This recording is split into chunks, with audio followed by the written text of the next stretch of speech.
you will get there with skill. There is no doubt that in 10 years' time, the things that are difficult now and like the things that look so hard, like making things really look aesthetic, like it will come, but you just make sure that you always do the best thing that's evidence-based and you do the best thing that's right for your patient and never compromise on that just to achieve this, or what you think everyone on the social media is doing for their patients. Hey guys, welcome to the CPD Junkie podcast, where we bring you interviews with dentists sharing their CPD stories and journeys from around Australia. I'm your host, Laurence Doan, and today we're joined by two representatives from the CSU SDA. We've got Stephanie Primc and Joshua Pang. The CSU Student Dental Association aims to assist with the academic and social life of dentistry students studying in Orange, New South Wales. The SDA facilitates communication between staff and students and organise and run events for both learning and building a sense of community between cohorts. Stephanie is the president. She's a current fourth-year dental student. Originally from Wollongong, New South Wales, she worked as a pre-operative nurse for 3 years, where she was exposed to paediatric dentistry under GA settings. And this sparked her career change. As the spark then moved her into this career, this is also the reason behind her special interest in pediatric dentistry, which she hopes and plans to pursue following graduation. Joshua is the vice president and is currently a third-year dentistry student.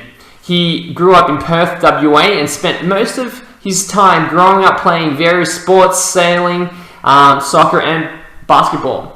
He's currently getting a taste of various fields of dentistry while studying and has particular interest in orthodontics and rural health. Stephanie and Joshua, welcome to the show. Thanks for having us. So you have both very different interests in the fields of dentistry. So let's start with Stephanie. Have you had any exposure to clinical pediatric dentistry at university yet? Clinically, we unfortunately don't get to actually see a lot of children as students. They did have plans for it, but obviously COVID mucked that up along with many other things. But we're very fortunate here that we actually have Prof Widmer, who's one of the best pediatric dentists in probably Australia, teach us and go over a lot of clinical cases with us and get that exposure. Right. So tell us a little about, what you saw in that GA setting of the pediatric dentistry that really inspired you. For me, I think healthcare is always something I was interested in, and that's obviously why I went and became a nurse. And I think for a lot of the population, dentistry isn't something you think of. I think us going into this career, we obviously have had something that's kind of triggered it or had a really strong, an experience with dentistry that's made you want to go there. And that was me when I went, got exposed to it in theatre. I think I just wasn't really aware before that how much, not even dental work, but how much that your teeth had an impact and how bad it could actually be. Because I guess most people, you brush your teeth, you're generally fine, you get a cavity here or there, but some of these kids that were getting brought in, it's amazing, but sad at the same time, the state that their mouths come in. And it's just, a lack of education and a lack of knowledge around what you need to do to look after your health in that sense. What are your plans after graduating, and how do you plan to prepare yourself after graduation to pursue your goals? I think for me, I really want to focus on trying to get, a public job or a job where I get high exposure to pediatric dentistry. I think it's just so variable if you go into the private setting, how much pediatric exposure you get. So hopefully if I do kind of position myself well, within the public system and can do a lot of CPD, sit my primaries and just kind of get more involved in that kind of side of it, I can hopefully set myself up well to get into the specialty program, fingers crossed. Yeah, no, that's fair enough. I guess with the public, they do have connections with the specialists, and that is a good kind of way to kind of connect and learn more and kind of put yourself in that kind of position. Yeah. So over to Joshua, you say you've got interests that lie in orthodontics and rural health. Tell us about that. Yeah, so for orthodontics, it's a bit of an interesting one. I've sort of had it all my life. It's something where I'm not exactly sure of one event that's really sparked that interest, but it's just been slowly developing over time. So it started from a brief introduction, I guess, when I was really young. So small things like my parents me and my brother used to find it really annoying and kind of funny sometimes when my parents would always like pay attention to actors' teeth and things like that. And then even even before I got accepted into dentistry, I got to watch how an orthodontist works through the day, and I really, really liked the relationship between the patient and the orthodontist. Everyone's just so overjoyed to be there, and especially with some of the kids who, prior to commencing treatment, like they had a really big issue with their smile and their confidence. I just thought that the effect that orthodontics has on a patient is just really something that I would love to do myself, and something that I think that I'd be really good at. After getting into dentistry, I then started paying attention to sort of things like the integration of, say, like intraoral scanners into orthodontics, and I find that whole new world of like scanners and things like that, I think that's really interesting, and especially with like Invisalign and all those advancements, it's just something that I think I have an interest in, something I'd like to pursue. Yeah. Well, because it's interesting because, given what we learned so little in orthodontics at university, as most, recent grads would probably tell you, it's interesting that you say that you have an interest in it at the moment. Yeah, I completely agree. I must admit, I think I've heard from, so I'm in third year now and orthodontics is covered in fourth year, so I haven't quite got to that stage, and I have heard that it's pretty tricky. I guess Steph might be able to comment on it, but I'm sure I'll find out soon myself how that goes. Yeah, fair enough. So with rural health, can you communicate what you are learning and about, what it makes it so captivating, especially for some of our metropolitan-based students who might not have a focus of that field of dentistry in their course?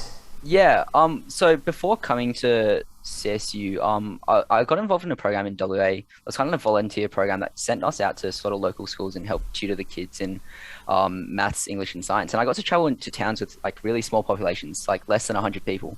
And what struck me there was just like the lack of access to dental and healthcare.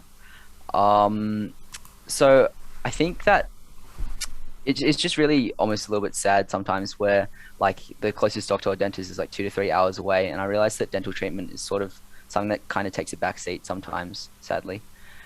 So I think that when I did come to CSU, what I think is especially strong here is it's just sort of preparing us to be working in a dental environment. So off the top of my head, third year's pretty focused on prosthodontics and lab work.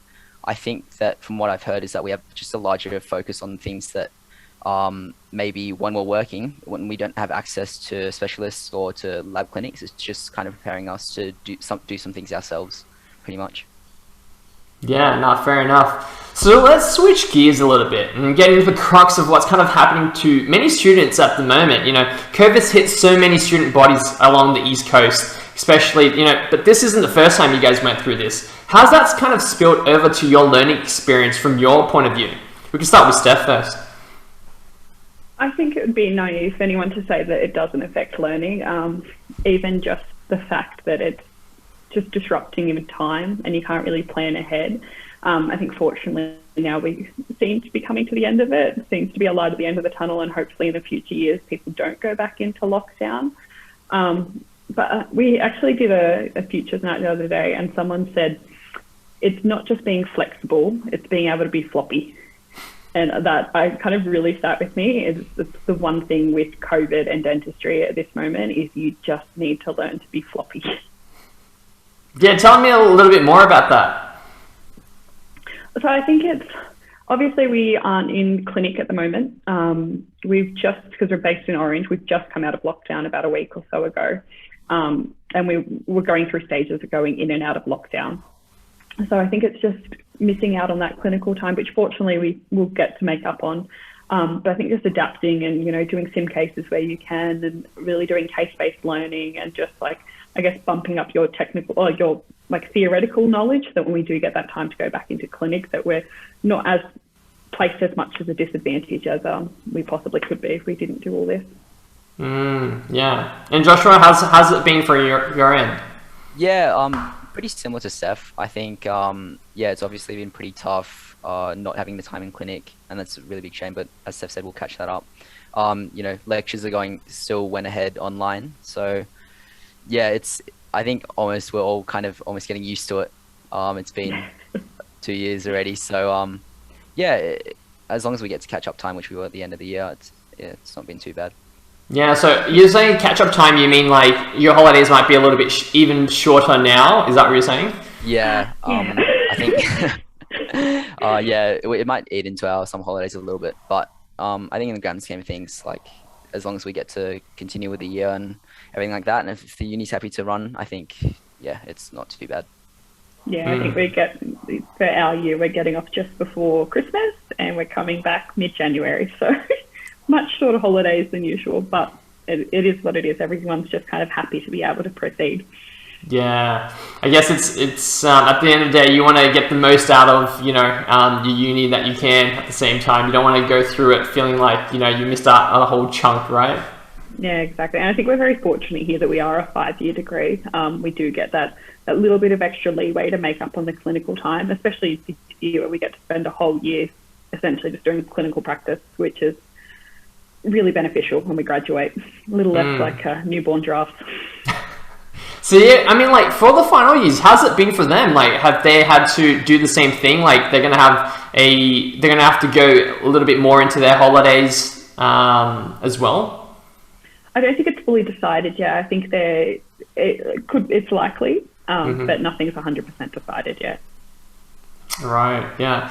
So compared to last year, you guys did. I mean, you've mentioned, you've done some Zooms, some virtual meetings. I heard you guys did some trivia nights or some day in the life of an executive. Tell me a little about what was that. So we've done a lot. So the first time we got placed into lockdown, we actually organised a whole week of online activities for the cohort to do. So we had exercise class, we had trivia where we actually gave away a pair of loops. We had, what else did we have? Cooking competitions. Josh, what were the other activities? Some game nights. Steph hosted a fitness workout. Yeah, I think it was just really aimed at sort of keeping everyone's like spirits up, just because I think it's really, really tough being in lockdown for everyone, especially students here that are like, they're moving away from home to attend the uni, so maybe don't have that support network. We were just really trying to focus on like just keeping everyone positive, really, and yeah, that's about it.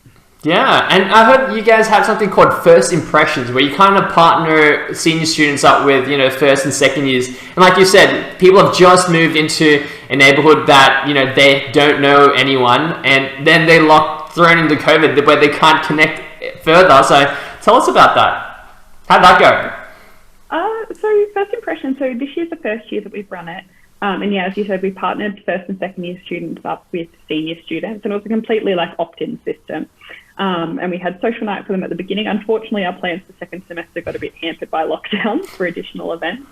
But it was really just planned at giving those first years and second years someone that they could go and talk to. Because I know personally, when I was a first year and everything seemed so overwhelming, the people in the upper years were just such a wealth of knowledge, and they help you out so much. And I don't think that can be, like, it can't be valued high enough how much they really impact us and help your mental health and just help you get through the little things. And especially being at Orange, where we have a very, very small cohort. We have around 40 to 50 people each year. So you get to know everybody, but it just really gives you that one person just to message and check in with, and like just ask those little silly questions that you don't really want to ask lecturers. Yeah, fair enough. Joshua, do you have anything to comment on that as well, or? Yeah, like similar. It's just as you did mention, like it is really hard with COVID as well to socialize. Like you don't get that aspect of your student life where you can go up and like just meet someone for the first time. So I think we really saw that as like an opportunity to sort of like pair people up so that they have someone that they know that they've met before at like a certain night, and they know that they can go to there. Especially for like notes and things like that. I think with sharing notes and things like that, it's a big thing is sort of like who you know, but rather than having that, we just wanted to sort of pair people up so everyone has access to the same sort of things and everyone's getting like a fair go at first year, really. Yeah, and it's always nice to have someone that you can kind of go back to throughout. Yeah, definitely. Absolutely. So how have you guys kind of prepared yourself for, because we might be expecting maybe 1 or 2 maybe lockdowns still in the future, in the near future anyway. As a committee, how are you guys preparing for that, or the next committee? Josh, do you want to take this? Yeah. He's the face of the next committee. Oh, we'll see. Maybe. I think that like it's been difficult because we just really don't know. We'll probably still progress next year as to just hoping that, you know, everything is back to a sense of normal. But yeah, we'll just really just try and we're holding our AGM soon to elect our next committee, and we've really been taking notes through the past 2 years of how we've been running things and that to sort of facilitate the handover. I'm not too sure really. It's just, I think a big thing, as Steph says, just being floppy, just working around things and just take it as it comes. We'll plan for things to go ahead, but if it gets stopped, and we'll just pick up where we can. Yeah, I think that's one of the hardest things as a student body. You're trying to plan things for next year, but you've got this COVID thing that could come at any point, and it's just going to interrupt it, right? And everything needs to be scheduled in advance, so that makes it tricky. Exactly. Yeah, we had plans on hosting, you know, things that sound like outrageous now, but we had plans for hosting a ball in the middle of the year. We had plans of having more of these first impression nights where we can all get together and have some pizza and just, you know, all hang out together. And obviously that's not possible now, but yeah, we're just gonna hopefully go ahead with things, planning for things to return back to normal. But yeah, it's really hard to say. Fingers crossed everything's back to normal next year. Absolutely. And I noticed you guys have kind of been connected with some of the professional bodies outside. So tell us about that. We have really good connections with ADA New South Wales, and obviously they're one of our major sponsors, and also like in Guild Insurance, GSK. Those kind of professional bodies, they provide us with so much insight about what's going to happen afterwards and what we have access to and support. And not even that, but like they provide us with extra education now that our university obviously doesn't have time to fit into the curriculum. I think it's just so important. And not even, I guess, that extra education, but that extra networking to meet people out there, which is such a big thing of dentistry. It's such a small community once you graduate. And you're talking about like education in terms of clinical dentistry, you're talking in terms of theory, you're talking in terms of what to prepare for afterwards? Everything, really, to be honest. So, I think ADA New South Wales has an amazing amount of resources about like clinical things. They had a really good case, like a day on oral med the other day, which was so interesting. But yeah, not even just that, but even about like management, like life after, what to expect when you're first graduating and you're getting a new job, what to look for in your contracts.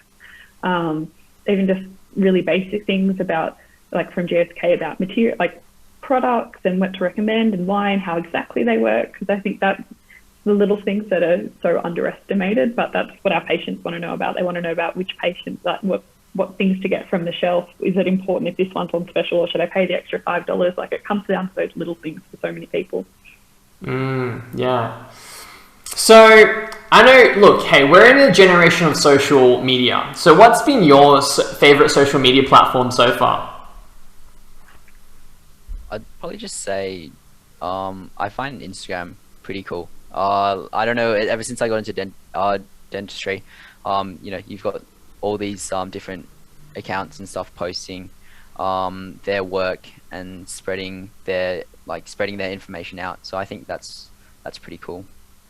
I think I'm the same with Instagram, but I'm a bit more cautious when it comes to, I guess, Instagram, like dentistry Instagram, because it's the same situation as fitness influencers and all that. Like it's providing, it's seeing one half of it, and it's I think we just have to be aware what's real and what's chosen to be shown to us, and also what it's kind of being shown to the patients out there without really the full information behind what it's involving. So yeah, I'm just, it's such an interesting thing, and it has such a big influence on so many aspects of dentistry nowadays.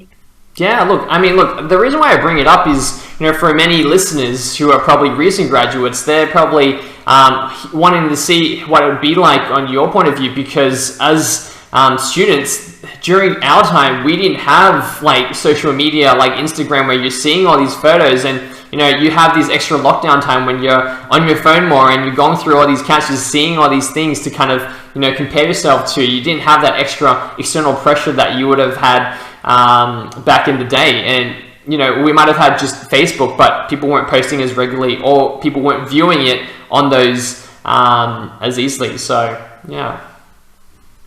Yeah, I think it's just really... Sorry, go, Josh. Oh, no. Sorry, Steph. I think, I completely agree. I think it's pretty, as Steph said, there's a lot of misinformation out there, first of all. And I think, with how easy it is to share information, it's just, it's it's a bit of a double-edged sword. I think there's a lot of misinformation out there, but I think there's also a lot of really, really good information where people are, dentists are sharing their work and sharing what works for them. And I think that's just something that, it can be really helpful, but also maybe dangerous. Not too sure. Oh, I completely agree. There's definitely positives to it and new ways and sharing information. It's just, I guess everyone needs to be aware of what they're looking at. It's for everything. It's so easy to compare it to the fitness industry, the dentistry industry on Instagram. There's so much you can learn from it, but you also just have to be very conscious of what you're being shown. So for maybe the younger ones, maybe the students that might be listening in on these podcasts as well, what would you say to them, especially maybe in their first or second year, they're coming out now and they're straight onto these platforms. How would you kind of, help them look at some of these things to be careful of, you would just say? I think the biggest thing is when you graduate, obviously you can do things how you want to, but just always make sure that you're evidence-based, and you will get there with skill. There is no doubt that in 10 years' time, the things that are difficult now and the things that look so hard, like making things really look aesthetic, it will come, but you just make sure that you always do the best thing that's evidence-based and you do the best thing that's right for your patient and never compromise on that just to achieve what you think everyone on the social media is doing for their patients. Yeah, definitely.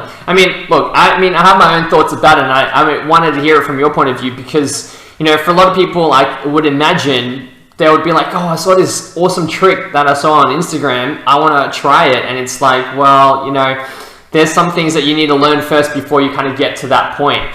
So, yeah, 100%. So who's been your biggest mentors or idols in your career path, and why?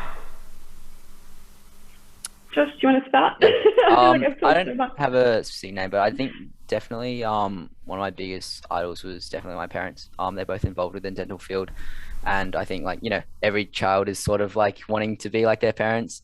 So that was definitely something I definitely pursuing dentistry was something that is my personal interest now. But I'd say that they're definitely my biggest mentors and idols both in one.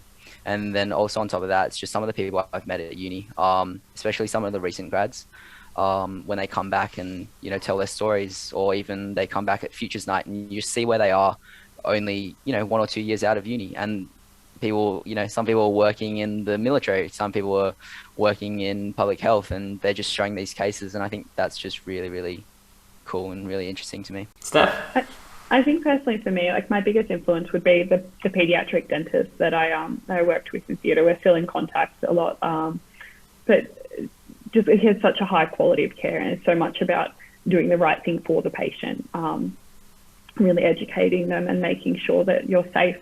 But I think for me, it's not only that. I think because I've been exposed to so much other healthcare and doctors and nurses and essentially all allied health, I think that has had such an impact on me because it's so, it emphasises the importance of patient-centred care. And it's that everything you do, you've got to do for the patient, and you've got to remember that there's people on the other side of that teeth. And I think it can get lost a little bit sometimes in dentistry, but when you're working on the other side of healthcare, it's such a focus. So, you've got your curriculum at school, at uni. So, is there any outside CPD that you guys are doing on top of that, or do you feel that what you have there is already a lot?